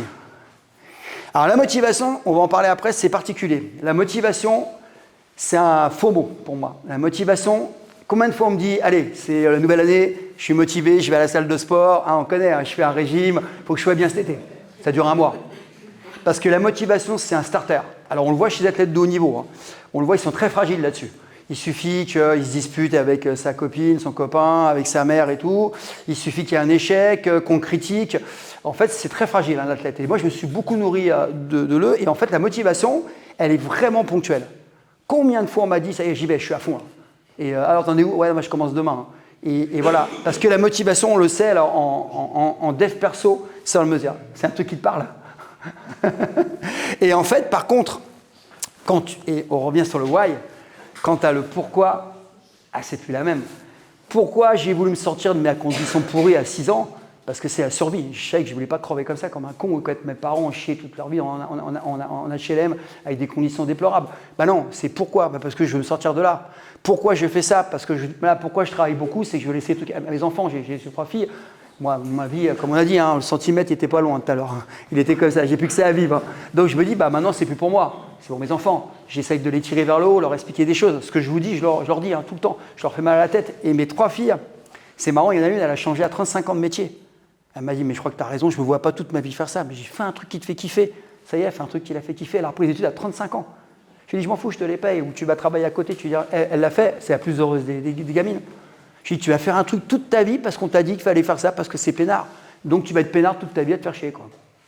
Voilà. Et donc c'est important. Et alors moi, j'utilise beaucoup la visualisation. Comme je suis hypnothérapeute, je le fais facilement. Donc j'ai commencé par la sophrologie. Avant, on ne parlait pas, c'était même pas la sophro à l'époque, c'était ce qu'on appelle le training autogène, avec, tu vas connaître, avec en fait l'auto-hypnose. C'était de la visualisation pure. Après, j'ai évolué et j'utilise beaucoup parce que j'ai remarqué que quand je croyais en quelque chose fortement et que je le visualisais vraiment, je l'obtenais. Si jamais j'ai le moindre doute, moi j'ai fait des combats. Quand je doutais, ça m'arrivait. Je dis, oh là là, je sens que je vais passer un mauvais quart d'heure. Parce que je voyais le mec. Et il y a un truc qui n'allait pas, il me faisait peur. J'ai dit, putain, lui, il va m'en mettre plein la tronche. Le combat était perdu. Par contre, sur le ring, j'ai déjà vu monter sur le ring et regarder le mec, j'ai dit, toi, tu vas mourir. Et je savais qu'il allait mourir. Et parfois, j'ai douté, j'ai dit, putain, qu'est-ce que je vais prendre? Ça ne va pas louper. J'ai pris. Maintenant, je ne doute plus. Parce que je ne fais que quand je suis sûr. Parce que j'ai tout mis en place, les stratégies, et donc je gagne. C'est simple que ça, je l'ai visualisé. Sinon, j'y vais pas. Si j'y vais et je vais me faire démonter, c'est pas la peine. Donc, en fait, pour moi, la motivation, c'est juste un starter. C'est juste un starter, mais on ne peut pas se baser là-dessus. Donc, il faut qu'il y ait de la discipline. Il faut qu'il y ait un pourquoi très fort. Pourquoi? Le comment, tu vas le trouver. Arnold Schwarzenegger le disait souvent, ça. Moi, pourquoi? Parce que lui, un peu sa carrière, elle est intéressante. Et en fait, lui, il était dans le pourquoi tout le temps. Le comment, tu le trouves. Moi, quand j'ai lancé mon truc en ligne, je me suis dit, je vais faire ça parce que ça va répondre aux besoins des gens. Moi, je crois vraiment à la mission de vie et l'échange. Je crois qu'en créant de la valeur pour les gens, on se nourrit aussi. Je ne crois pas que pour le business. Il faut qu'il y ait vraiment moi, c'est ma façon de voir les choses. Il faut vraiment qu'il y ait un vrai échange. Et quand les gens te disent, t'es génial et tout, moi, je suis dans ma campagne, je m'entraîne, regarde, j'ai fait une vidéo, je suis content. C'était des gamins au début, puis après, c'était des adultes. Et en fait, ils disaient que le comment, regardez, moi, en informatique, je suis une quiche. Une quiche de chez quiche. Je lui dis, pourquoi je vais faire ça? Mais je ne me suis pas dit comment je vais faire. Le comment, j'appelle des gens qui savent faire. Parmi vous, il y a un ingénieur. Là. Je vais pocher un ingénieur. Je lui dis, tiens, tu peux faire ça? Je sais pas. Trouve-moi un mec. Voilà. Je vais trouver les gens en fait qui savent faire. Un problème, je prends un avocat quand j'ai un problème. Je ne vais pas m'emmerder à aller sur Google chercher comment faire pour m'en sortir. Tu le feras 10 fois mieux que moi et je vais perdre du temps. Oui, c'est ça en fait le truc. C'est que la motivation, c'est ça le gros danger. C'est que les gens qui disent dans l'entreprise, je suis motivé, je vais faire ça, ou je vais mettre en place des choses pour les employés. Ils ne le font pas. Parce qu'il n'y a pas le pourquoi qui est fort. Pourquoi? C'est parce que tu dois prendre soin de tes employés et parce qu'ils vont être meilleurs au travail s'ils sont heureux et parce qu'ils vont être moins malades et parce qu'il y aura moins d'arrêt de travail. Donc tu vas gagner des ronds, tu vas les rendre heureux et toi tu vas être heureux. Ah ouais, c'est pas mal. Et le comment, il va le trouver. Tu prends des gens comme nous qui vont et qui interviennent. C'est aussi basique. Je te remercie. Alors, ça c'est un truc que j'utilise beaucoup. Utiliser des trucs qui fonctionnent. Donc c'est simple, on regarde ce qu'ont fait les autres qui ont réussi. C'est du mentoring pur, c'est du copier-coller. Et on regarde ce qui marche pas, et on teste. Deuxième chose, c'est innover. Alors ça, moi, je vois trop d'entreprises qui restent dans un confort parce que ça marche. Moi, j'en ai fait partie il n'y a pas longtemps. Là, j'ai subi un truc. J'ai un truc dans mon business qui marchait hyper bien. Et d'un seul coup, j'ai vu que ça chutait. Et c'était rigolo parce que ceux qui bossent avec moi, j'ai 7 garçons qui bossent et une fille qui bosse avec moi. Et ils me disent, t'as vu, ça chute là. Oh là là, ça chute. Ils ne réagissent pas. Ouais, ça chute. Et j'ai dit, tu vas rester comme ça longtemps, trouve une solution. Oh t'es marrant, toi, c'est pas facile, regarde, les autres aussi galèrent. Mais je m'en fous des autres, je parle de nous là. J'ai dit, trouve une solution. Il laissait faire. C'est parce que les autres, comme les autres prennent des gamelles, eux ils considèrent qu'on va en prendre une. Non, il faut un peu changer ça quoi. Alors ils m'ont dit, ok, donc j'ai trouvé une solution. Qu'est-ce qu'ils m'ont dit? Ça marchera pas ton truc. Avant de commencer, ça marchera pas. Donc personne ne le fait. Sauf que là, ça marche. Alors ça me demande plus de boulot parce que du coup je les pousse, je leur mets des coups de pompe dans le cul pour qu'ils le fassent, mais ils me disent, ah ouais ça marche, ouais mais ça n'a pas marché longtemps, vous voyez, Toujours, ouais, et moi ça me saoule. Alors par contre, je suis violent, je vous le dis, hein, moi je suis pas quelqu'un de cool. C'est que je leur dis, écoute, tu vas me saouler une fois, 2 fois, 3 fois, tu vas pas me saouler 10 ans. Moi je m'entoure que de performeurs. Les gens qui me freinent, je les dégage. Parce que c'est impossible. Je ne crois un cheval de labour, on ne peut pas en faire un cheval de course. Par contre, on peut l'améliorer. D'accord? Et je crois vraiment, et il y a une discussion avec Greg très intéressante hier qu'on a eue tous les deux. On a partagé la même. Greg, c'est le monsieur là-bas qui m'a dépouillé. En fait, il m'a dit je préfère quelqu'un qui est moins bon, mais qui a la rage, qui a faim. Moi, je viens de la rue, j'avais faim. Que quelqu'un qui est très performant, mais qui est tranquille. Eh ben, moi, je l'ai mesuré. Je vous raconte une anecdote. Ça ne vous dérange pas, je raconte une anecdote? J'étais fonctionnaire, je parlais d'un jury pour les cadres. Ça va vous faire rire parce que c'est une méthode qui est quand même particulière. Hein. Et des cadres managers, donc des gens qui allaient encadrer au moins 80 personnes. Donc c'est déjà une fille ou un gars qui tient la route. Et j'ai 2 personnes, donc il y avait 15 candidats, donc tous blindés de diplômes. C'est mallette les mecs quand ils venaient. Alors ma patronne disait, elle est très fonctionnaire. Elle a, oh t'as vu lui, il a un CV et tout. Je m'en fous de son CV, il met ce qu'il veut dedans. Et je lui dis, moi ce qui m'intéresse, c'est voir s'il envoie le mec, quoi. Et elle me dit, oh là, ouais, mais toi. Mais sauf qu'elle, c'était ma chef quand même. Et je lui dis, bah écoute, on fait un truc. Toi, tu fais ta partie, je fais ma partie. Ah, ben, on n'était pas d'accord. Et il y a une jeune fille à 21 ans, c'est la moins diplômée. Et un gamin qui avait 22 ans, il avait qu'un CAP. Les autres, c'était Bac plus 5. Et la question que je leur posais à tous, c'est hors cadre, j'ai pas le droit de faire ça, hein, mais je m'en foutais, moi. Et je leur disais, ok, demain, 14h du matin, à la Tour Eiffel. Je t'attends à Tour Eiffel. Alors, il y en a qui disaient, 4h, putain, moi, j'ai pas de voiture, ouais, c'est chaud, là. Et à Paris, il y a les bus de nuit, hein. Puis il y a le vélo, hein. Tu te démerdes, tu vas à pied, tu te démerdes. 14h du matin, mais oula, ouf. À l'autre, il faut que j'appelle ma femme. Après, ouais, mais alors c'est tous les jours comme ça, voilà, c'était que ça. Ah ouais, mais moi, c'est pas marqué dans le contrat. Voilà, parce qu'il était amené. Ah oui, le contrat, ah bah ouais, vous connaissez ça. Vous voyez, c'est des cas d'école. Et en fait, ce qui s'est passé, c'est que tous, ils trouvaient des. Alors, je lui dis, lui, je le prends pas, lui, je le prends pas. Tu prends personne, quoi. Et il y a la jeune fille, la gamine, qui est arrivée. Je lui dis, demain, 14h du matin, pas de problème. Je l'ai pris direct. Je n'ai même pas regardé son CV. Et le gamin, il dit, moi, j'ai un crédit, j'ai un petit bébé, il avait un enfant en bas âge. Je lui dis, est-ce que tu as faim? Si je te dis tous les jours 14h du matin, qu'est-ce qu'il fait? Il me dit, je vais m'acheter un vélo. Je vais chez Decathlon, je vais m'acheter un vélo. Je l'ai pris. N'empêche que la gamine, elle a passé des concours. Elle a été à l'école, il y a des concours internes, on peut être formé. Elle est montée en puissance. Elle avait une capacité, elle était intelligente. Pas fait d'études, pas beaucoup d'études. Et lui, il avait tellement faim, il a fait tous les stages possibles de la mairie de Paris. Il n'arrêtait pas. Stage, il apprenait. Ils sont montés. Les 2 qu'elle a pris, il y en a un, il a dit, c'est pas pour moi. Manager des mecs, ça me saoule, c'est que des problèmes. Et l'autre, il a dit, moi, les contraintes, 14h du matin, ça me saoule. Sur le papier, c'était les meilleurs. Vous voyez, j'ai testé quoi? Ça. Et moi, j'ai toujours fait ça. Mes profs, les meilleurs, ce n'est pas les plus compétents en combat. C'est ceux qui savent parler, qui savent utiliser les réseaux sociaux, qui sont sympas, qui prennent soin des gens, qui savent parler aux parents, qui savent parler aux enfants, qui savent s'adapter à tous les milieux. Et c'est ça, qui s'investissent dans les violences faites aux femmes. Du coup, ils ont une visibilité différente. C'est ceux qui ont compris que ça ne suffirait pas de mettre des coups de poing, des coups de pied, quoi. Et ça, c'est important. L'humain, c'est important, l'humain. Et ça aussi, c'est que le marché, il change. Vous voyez, moi, je suis dans les réseaux sociaux. Hein. J'ai 1 300 000 abonnés sur YouTube. Pourquoi je ne progresse plus? Moi, je n'ai pas honte de le dire. Hein. Moi, je suis très transparent. Avant, je suis monté très vite. Thibaut Imchep, il y en a qui connaissent peut-être de nom. J'ai fait des vidéos avec lui. Grâce à lui, je suis monté très vite parce que le mec, c'est une star. Il a 28 millions d'abonnés maintenant. Et en fait, pourquoi je stagne actuellement? Parce que je ne réponds plus à la demande du marché. Les gamins, maintenant, ils scrollent et ils veulent voir des trucs spectaculaires. Et moi, à mon âge, je ne mets plus des coups de pied à la tête des gens et tout. Je suis dans le contenu, je suis pour aider les gens en bien-être, pour aider en musculation. Tu as vu, mes vidéos ont changé. Maintenant, c'était que de la bagarre avant. Donc la bagarre s'appelait la bagarre. Sauf que moi, à mon âge, il faut rester sérieux. Je suis plus éducateur maintenant. Du coup, j'ai baissé en vue. Ça fait que je ne réponds plus au marché YouTube. Je suis plus dans le spectaculaire. Alors, ce que je fais, c'est que j'écris. Quand on écrit, on a des gens qui sont plus posés. Donc, je touche une tranche d'âge qui est plutôt 30 ans, 80 ans. Donc forcément, là, je réponds, donc je suis dans ma niche. Donc j'ai dû m'adapter. Alors heureusement, l'écriture, c'est un truc qui me plaît. Mais si je n'avais pas été à l'aise avec l'écriture, donc j'ai dû m'adapter à mon âge. Je bosse avec des médecins sur l'anti-âge. L'âge, moi, ça m'aide. Parce que quand je parle, on dit, ouais, il a quand même plus de 60 piges, le mec. Si j'avais eu 40 ans, je n'aurais pas pu. Donc je suis sur un marché qui convient à mon âge maintenant, qui n'aurait pas convenu il y a 20 ans. Donc la vie, c'est fait que ça. Et je vois, moi j'ai bossé pour un label, hein, tu connais, un copilote d'expert comptable, eux ils parlent de facture électronique. Bon, moi ça ne me parle pas tout ça, hein, je connais rien, hein, toi tu connais. Hein.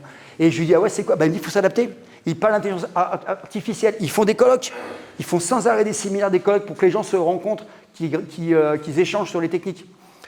Et bien en fait, on voit bien, hein, c'est se réajuster, c'est voir le marché, comment il fonctionne. Et en entreprise, je vois bien que ça change. Il y a eu un gros changement il y a 4-5 ans. Il y a la concurrence, il y a aussi une fiscale qui est compliquée. Tout est compliqué. Donc l'entrepreneur, maintenant, il ne peut plus se contenter que d'être compétent, quoi. Il faut qu'il fédère, il faut qu'il manage.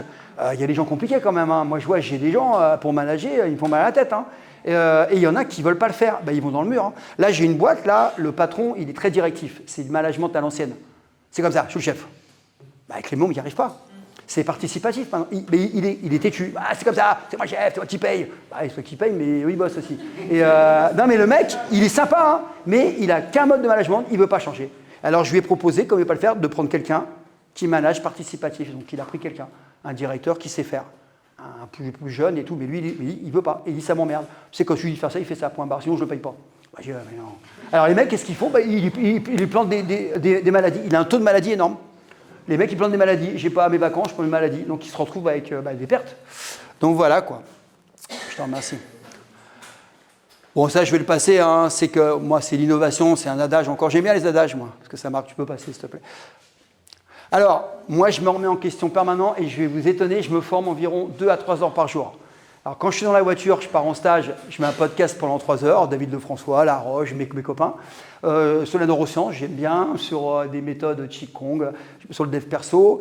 Quand chez moi, je lis beaucoup. Je me fais coacher. C'est hyper important de me faire coacher pour voir si moment je ne suis pas trop dans l'extrême. Je prends encore des cours de sport, c'est plus des cours médicaux, c'est plus sur la nat physio, tout ce qui est musculo-squelettique. Je m'intéresse beaucoup aux compléments alimentaires, à tout ce qui est hygiène de vie, parce que je suis de son anti-âge. Donc là, je vais écrire un bouquin avec un médecin justement sur moi, ma vision des choses terrain, empirique, et lui, sa vision des choses en tant que scientifique, en tant que médecin. Et on croise des choses. Donc je me forme. Pourquoi je me forme? Parce que ça évolue. Et je ne peux plus me contenter de mon niveau. Moi, je suis ceinture noire 8e dan, mais c'est le plus haut grade en Europe. Donc, je pourrais arriver comme ça. Sauf que les mômes, ils s'en foutent complètement maintenant. Mais il y a 20 ans, j'arrivais avec ma ceinture noire, je faisais ça, les mecs s'étaient alignés. Hein. Maintenant, c'est « ouais, mais est-ce que tu peux faire ça ?» Ils veulent voir. Ça a fini, c'est changé. Donc, ceux qui se contentent de leur statut social, les patrons, pareil. Mec, je suis le patron. Ça ne marche plus, ça. Moi, j'ai vu un directeur se faire retourner il n'y a pas longtemps. Je lui ai dit, mais ça, mon gars, c'était il y a 20 ans que l'ouvrier, il faisait, mon père, il faisait comme ça devant le patron. Mais ça, c'est fini, les mômes. Et bien, en fait, il faut s'adapter. Et manager, c'est compliqué. Tu as des profils très compliqués. C'est pas qu'ils sont bien, pas bien. C'est que des fois, ça ne nous correspond pas, quoi. Donc, il faut essayer de tirer le meilleur. Et la PNL me sert énormément. Hein. Je suis praticien en PNL. Ça me sert parce que je trouve des outils toujours pour tirer le meilleur de la personne. Il n'y a pas de personne mauvaise, vraiment. C'est que soit elle ne nous correspond pas, soit elle ne correspond pas au pote, ou soit on n'a pas trouvé le moyen de le mettre sur le bon poste. Moi, mon truc avec mes gars, c'est je leur demande toujours qu'est-ce que tu aimes faire, qu'est-ce que tu n'aimes pas. Je fais une colonne. Il n'aimera jamais ce qu'il n'aime pas. Ah, d'accord, moi, il y a des trucs que j'aime pas. C'est compliqué de me le faire faire, donc j'y vais à reculons. Donc si c'est une fois de temps en temps, ça va, mais si c'est tous les jours, non. Qu'est-ce que tu aimes, qu'est-ce que tu n'aimes pas? Qu'est-ce que tu sais faire? Je croise les deux et puis c'est terminé. Puis après, je le fais monter en puissance, jusqu'à une certaine limite. Mais je vois qu'en fait, il n'y a pas de limite. Quelqu'un qui aime ce qu'il fait, même s'il n'est pas compétent, il va aller chercher. Si par contre ça l'emmerde, il ne faut pas lui en vouloir, hein. Il ne pourra pas, quoi. Donc c'est important, donc je me forme tout le temps. Alors ça me pose problème parce que j'essuie énormément de critiques. Parce qu'on est obligé de mettre les diplômes, les certifications. Moi j'en ai environ 70, mais c'est normal, j'ai quel âge? Moi à 20 ans, je me forme depuis l'âge de 20 ans, donc je passe des certifications, des diplômes. Mais ce n'est pas pour primer, mais on est obligé de les afficher. C'est obligatoire. Les diplômes dans les salles, il faut les mettre. Et à chaque fois, moi, je me fais critiquer parce qu'ils me disent, ce mec-là, il continue à étudier et tout, il se prend pour un intellectuel. Mais ils n'ont pas compris. La PNL, pour mes professeurs, je leur demande de la faire parce que comment tu dois mieux communiquer avec quelqu'un? Et pour mieux communiquer, il faut être en phase. Vous connaissez la PNL, programmation neurolinguistique? C'est des méthodes de communication. Mais c'est essentiel pour un prof. C'est comme être secouriste. Tu ne peux pas donner un cours, si quelqu'un se blesse, tu as un minimum à savoir. Mais en fait, ce n'est pas dans le programme, ça. Donc quand je leur dis aux gamins d'aller se former ailleurs, on leur paye les formations, moi je leur paye. Mais ça les ennuie, mais je lui dis, mais c'est un outil formidable, tu vas pouvoir communiquer avec quelqu'un de difficile, peut-être que tu as une manière de faire qui est trop directive, tu vas pouvoir t'aligner, te mettre en phase. Alors moi je triche, je leur dis si tu veux séduire une fille, ça va t'aider aussi. Et parce que moi j'ai plus de gars, hein, j'ai 99% de gars en combat. Je lui dis pour séduire, tu peux utiliser la PNL. Ah ouais. Voilà, j'utilise des stratégies parce que si j'y vais brut de décoffrage, ça ne marchera pas. Donc se remettre en question, c'est ce que vous faites là. C'est apprendre des trucs, on va forcément apprendre. Je te remercie. Alors l'échec, on ne peut pas réussir sans échec. Alors en France c'est particulier parce que plus on dit qu'on échoue et qu'on rebondit, plus on est bien vu. Ici, quand un mec dit « j'ai fait 2 dépôts de bilan », c'est un loser. Bah non, c'est un mec qui a essayé, qui n'a pas réussi ce coup-là, mais il va réussir. C'est vrai que c'est un problème. Quand les mecs en combat, c'est pareil. Quand le mec il dit « j'ai perdu 40 combats, mais il a gagné 60 derrière bah, », c'est les 40 premiers, il n'était peut-être pas ajusté. Mais bah non, il va regarder les 40 combats qu'il a perdus. Voilà, et c'est ça, quoi. Et l'échec, en fait, pour moi, c'est un outil, quoi. C'est juste un passage. Bah ouais, ce jour-là, tu n'étais pas au top, quoi. Et je le crains pas parce que j'ai anticipé. Je sais que je vais encore me planter. Donc voilà quoi. Donc comme je le sais, comme c'est pas l'inconnu, ça me fait pas peur. C'est l'inconnu qui fait peur. Mais comme j'en ai pas peur, bah, en fait je sais que ça va arriver de toute façon. Donc on vit avec. Hein. C'est comme si je vous disais il va pleuvoir, bah, il va même pleuvoir un jour. Hein. Bah, on fait avec. Hein. Je te remercie. Alors voilà, là c'est le dernier championnat du monde. Ça c'était il y a 2 ans. Et elle est grosse la coupe, hein. Elle pesait 1 tonne. Ouais. Et là, c'était au mois de juin. Là, ouais. Et alors, discipline, en fait, je suis très routinier. Le matin, j'ai remarqué que moi, je pratique le jeûne intermittent souvent. J'étais plus performant le matin, bizarrement. Je suis très performant de 6h du matin, moi, à 11h midi. C'est mon rythme circadien. Et je suis beaucoup moins l'après-midi. Donc, tout ce qui est tâches intellectuelles de concentration, je les fais le matin. Et l'après-midi, c'est plus je vais m'entraîner ou je m'entraîne des fois le matin quand je suis fatigué, mais c'est plus création. J'écris tranquillement, voilà. Mais la réflexion, gros dossier, des devis, des trucs à lire, des contrats, d'avocats, machin. Bah, moi, je suis pas, en plus, pas mon truc, ça. Je suis vraiment le matin, quoi. Je suis concentré. Mais c'est moi. Il y en a d'autres, c'est le soir. Moi, j'ai des copains, ils bossent le soir. Hein. Mais il faut trouver son rythme, mais il faut être discipliné. C'est aujourd'hui, je fais ça. Moi, j'écris toutes les tâches que j'ai à faire dans la journée. Le matin, 6h, je bois mon café et j'écris tout ce que j'ai à faire. Je ne me coucherai pas tant que je n'ai pas fait. Je ne repousse pas. Procrastination, ça, c'est pas possible. Parce que je sais que je ne le ferai pas. Je le ferai demain. Ma femme fait ça, hein. Je le ferai demain, mais elle s'en fout, elle ne travaille plus. Mais je le ferai demain, je ne le fais pas. Combien de fois j'ai dit, ouais, tout qui m'emmerde un peu, je le ferai demain. Enfin, je ne le fais pas. Alors après, ça part, et puis ça s'accumule, et puis après, on s'énerve. Donc, je règle tout. Ensuite, la résilience. Moi, j'ai passé ma vie, la résilience, ça fait partie de ma vie. Et apprendre. S'il fallait conclure, c'est apprendre en permanence. Ça, c'est hyper important. Toutes les boîtes qui sont en croissance, c'est quand ils embauchent des gens sur des compétences qu'ils n'ont pas pour les faire monter en puissance. Je vais faire un exemple là. Là, je pense que tu ne vas pas me contredire, hein, c'est ton métier. Il y a des experts comptables ici? Vous pouvez lever la main, s'il vous plaît? Il y en a quand même 2, 3, 2, ouais. Eh bien, chaque fois que je fais une conférence, quand je mange avec eux, on ne trouve plus de collaborateurs. On a beau les payer cher, on ne trouve plus de collaborateurs. Je dis, comment que ça se fait? Elle me dit, ouais, alors c'est compliqué, ils demandent beaucoup d'argent, il faut les manager et tout. C'est un vrai problème. Partout où je vais, copilote, c'est un truc de fou. Tous, ils m'ont dit, on ne trouve plus de collaborateurs. Je ne sais pas si c'est le problème, quoi. C'est un truc qui est récent. Avant, on en trouvait. Faut bien s'adapter. On ne va pas rester sans collaborateurs. Vous voyez, c'est les exemples. Donc, il faut bien trouver des moyens de trouver des gens, peut-être de recruter. Il faut réfléchir à une autre façon de faire. Après, le fait d'être focus, c'est pareil. Il y a des moments, il faut prendre du recul. J'ai remarqué ça. Il y a des moments où je suis trop la tête dans le guidon et je vois plus ce qui se passe autour de moi. Et ça, c'est le gros danger. Alors, au-delà du fait qu'on se fatigue, qu'on peut le burn-out, c'est qu'on est dans sa niche. Et on ne voit pas ce qui bouge à côté. Et ça, c'est un vrai problème. Alors moi, j'ai fait un truc, c'est que j'ai quelqu'un qui est en veille. J'ai pris un garçon qui est particulièrement adroit sur tout ce qui est informatique. C'est un jeune, très très jeune. C'est un peu un geek, quoi. Et lui, j'ai dit, ton truc, c'est regarder ce que font les concurrents. Et tu me fais une petite synthèse pour voir comment ça bouge autour. Je vois qu'en ce moment, ma technique, je suis seul à le faire. Mais je ne vais pas rester longtemps seul dès que ça va se savoir.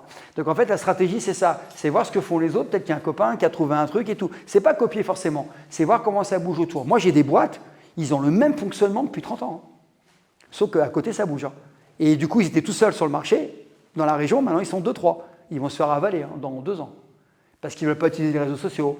Parce qu'ils ne veulent pas de visibilité. Parce que c'est un vrai problème, ça.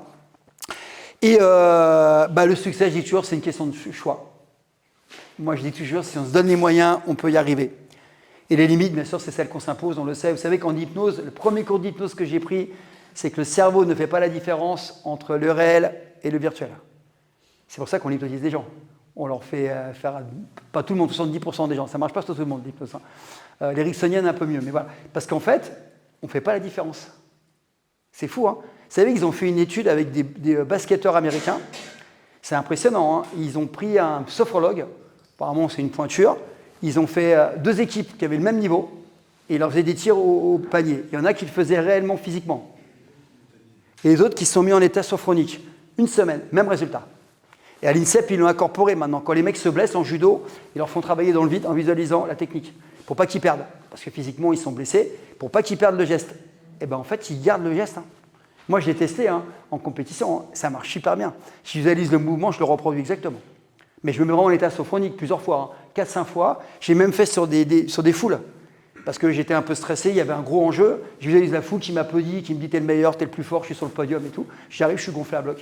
Il n'y a plus rien qui m'arrête. C'est fou, hein. Ça te donne, là, s'il y en a un parmi nous, là, vous êtes tous cool, qui a gagné 7 millions au loto, il va boutir de sa chaise. Ah, sa vie va changer. Pourtant, il ne les a pas encore. Hein. Mais il a pris une bonne nouvelle. Le cerveau, il a mis une décharge. C'est pour ça que la compète, c'est addict. Moi, je suis addict à la compète, je reconnais. Parce que c'est des décharges d'adrénaline qu'on ne peut pas trouver dans la vie. Quoi. Quand je signe un devis, je n'ai pas la même décharge d'adrénaline. Quoi. Donc, les limites, moi, alors, vraiment, j'y crois vraiment parce que j'ai vu des gens extraordinaires là-dessus. Je suis presque arrivé à la fin. L'audace, alors moi je suis très audacieux, ça m'a sauvé, c'est qu'il n'y a pas grand-chose qui m'arrête. Je vais vous raconter une anecdote pour vous faire rire. Je ne parle pas du tout anglais, enfin, j'ai un niveau CM2. Et je lis un peu, mais bon, et un jour j'ai décroché un contrat pour Orange, d'ailleurs vous pouvez voir la vidéo, hein, elle est sur YouTube, Orange, Cyber Orange. Et donc je reçois le contrat, là c'était sérieux, et en bas il y avait marqué « doit avoir un anglais courant ». Bon. Alors, je regarde, l'enjeu, c'est très bien payé.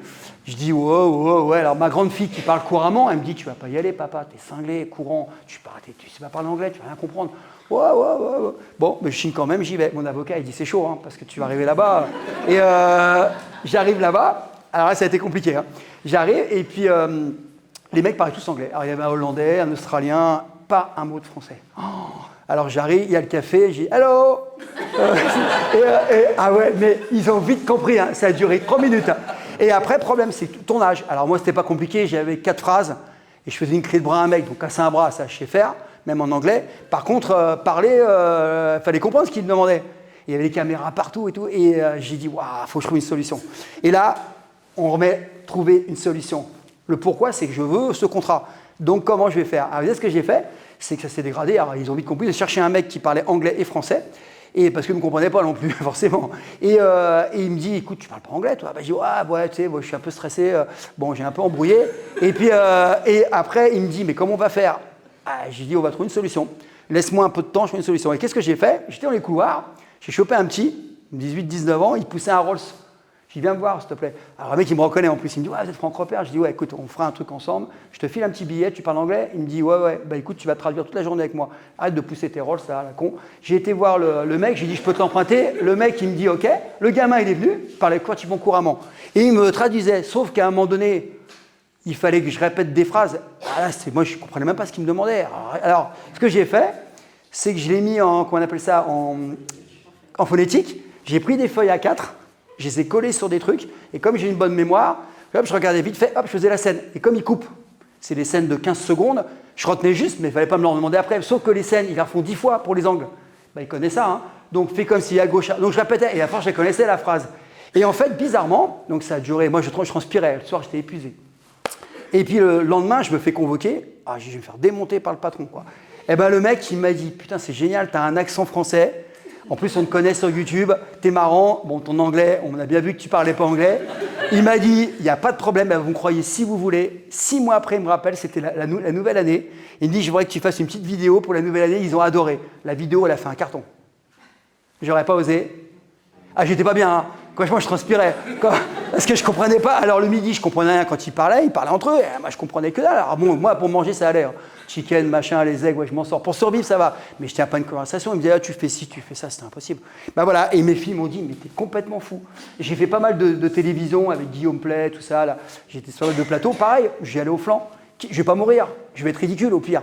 Je vais pas mourir. Donc, en fait, j'y vais. Et à chaque fois, dans 99%, je m'en sors. Parce que je suis naturel et je joue, quoi. Voilà, je me prends pas et je vais pas mourir. C'est pas comme une maladie. Donc l'audace, j'y crois et on manque d'audace en fait, parce que tout petit à l'école, on nous dit c'est comme ci, c'est comme ça. Et en fait, on nous empêche d'être entrepreneurs à l'école, on est bien d'accord. On nous rend scolaire, on nous soumet un peu. Et moi, ça n'a pas été possible. Dès mon plus jeune âge, de toute façon, c'est parti en sucette, moi. J'ai vu que je ne pourrais pas rentrer dans les cases et j'ai vu que les gens audacieux, souvent, alors il faut être poli, hein. Audacieux ne veut pas dire que je te fous de la gueule du monde. Hein. Attention, parce qu'il faut être poli. S'il m'avait dit on ne signe pas le contrat, tu as travaillé pour rien, j'aurais accepté. Hein. Moi, je suis bon joueur. Mais j'ai fait plein de trucs, pour mes enfants, notamment pour l'école. Et on m'a dit, mais tu me fais honte, rien ne t'arrête. Bah, j'ai dit non, parce que je veux ça, le pourquoi. Et je vais trouver la solution. Et je le trouve.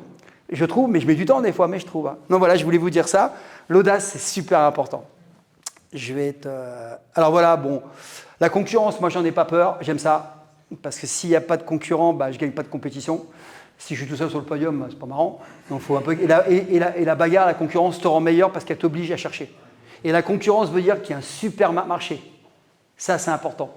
Genre, moi, je vois dans les salles de sport, les mecs, ouais, il y a une salle qui s'ouvre là-bas. J'ai alors, tu n'auras pas les mêmes clients. Tu fais en sorte de ne pas avoir les mêmes clients. Eux, c'est peut-être haut de gamme, bas de gamme. Voilà, les low cost, par exemple, ils sont en guerre un peu contre les salles privées, mais c'est pas grave. Donc la concurrence, moi, j'aime bien. Après, il faut trouver les moyens de se démarquer. Et ça, vous savez faire, hein, mais c'est l'état d'esprit. Vouloir pas faire comme les autres. Ouais, je vais te laisser avancer. Alors, on va en parler très rapidement.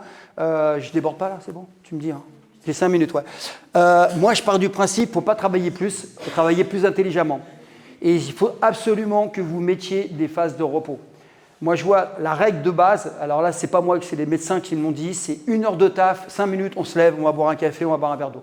Moi, je travaille la cohérence cardiaque, pour ceux qui connaissent. Je suis adepte, hein, j'ai vu ce que je l'ai fait faire. Moi, je fais, tu vois, le 4-7-8, tu connais, hein, cohérence cardiaque. Cohérence cardiaque, c'est ce qui me maintient sympathique, parasympathique, c'est pour que ça s'équilibre dans un état paisible. Alors, je la fais 4 fois par jour, c'est 3 normalement.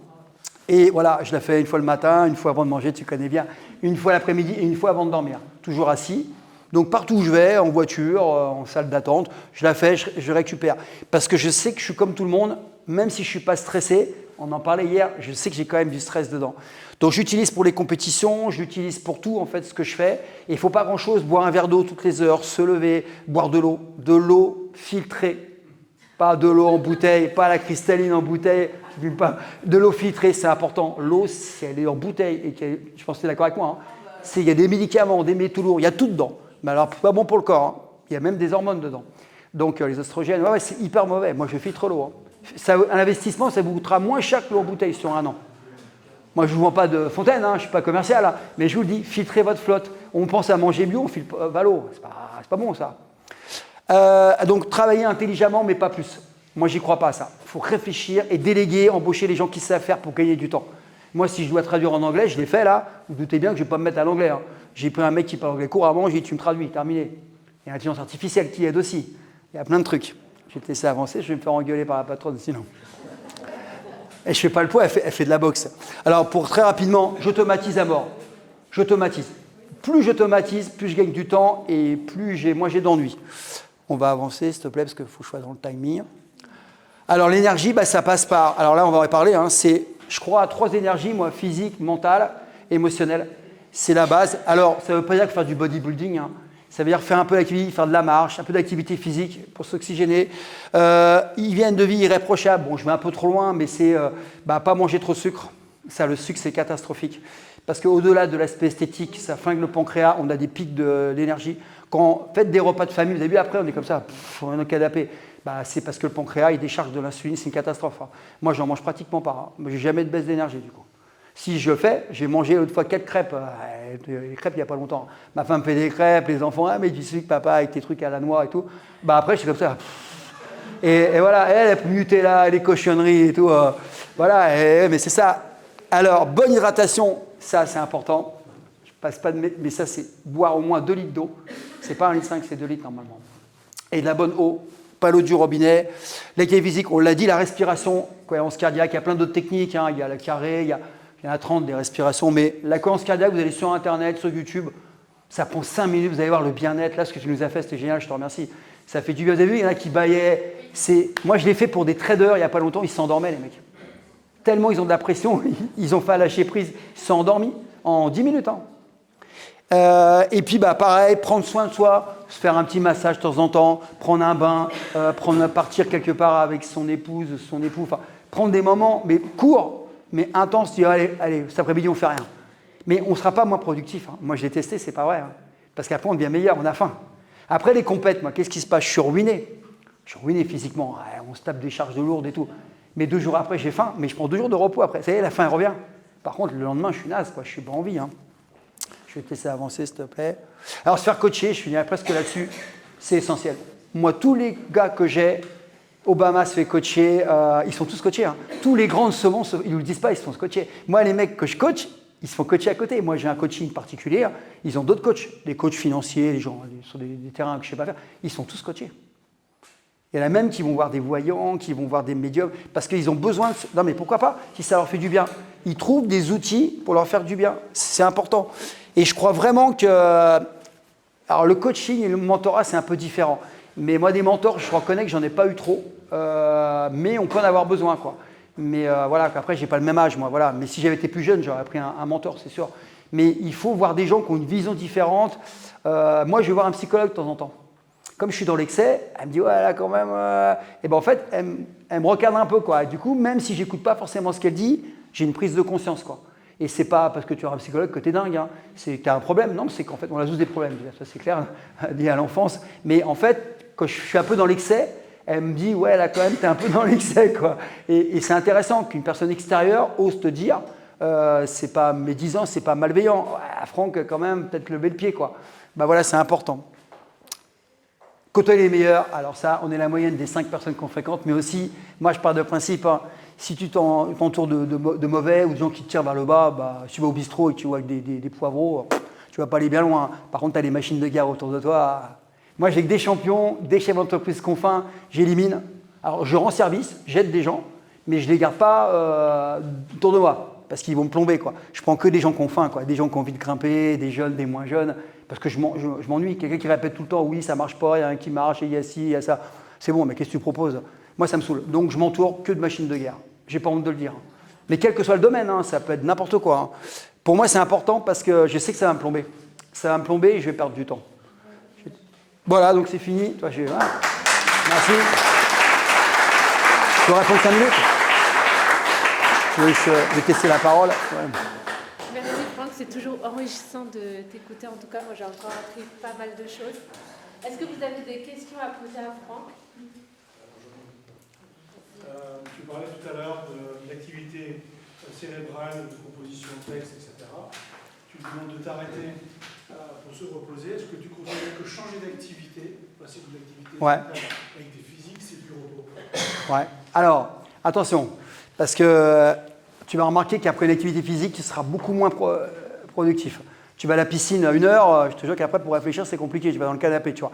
Non, en fait, ce que je fais, c'est que moi, je fractionne. Je vais plutôt changer d'activité, mais le physique, j'aime bien le faire avant de manger, parce que j'utilise la loi de l'hormèse. En fait, qu'est-ce que je fais? Je vous explique en 2 secondes, vous compreniez. C'est encore de la mécanique. C'est que moi, je fais du jeûne intermittent, donc je suis en mode adrénaline, en mode guerre.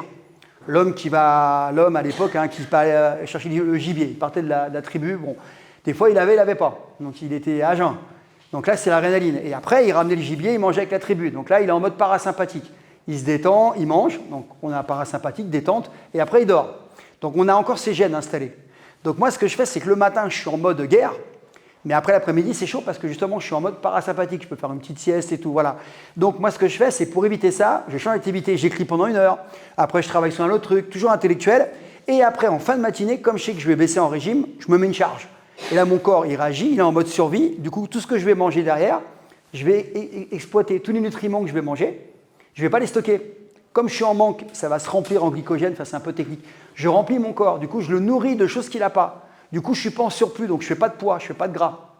Et l'après-midi, c'est plutôt cool. Donc l'après-midi, ce que je fais, c'est que je continue l'activité, mais plus créative, tu vois. Mais c'est bien de faire 1 heure d'un truc, 1 heure. Ah oui, c'est bien. 3-4 trucs en parallèle. Mais le sport, ça va te détendre, mais ça va quand même, il faut être honnête, hein, après, ouais, ça va pomper quand même, quoi. Mais jamais le soir, le sport. Hein. Jamais 18-19 heures. Ah, parce qu'après, pour dormir, c'est compliqué, surtout si vous faites des sports combat, la boxe, si tu fais des concours de force, ah oui, moi, jamais le soir. Je sais que la plupart, ils font après le boulot, quoi. Mais moi, je fais le matin très tôt. J'essaie de faire à 6h, 11h avant de manger. Comme je fais que 30 minutes.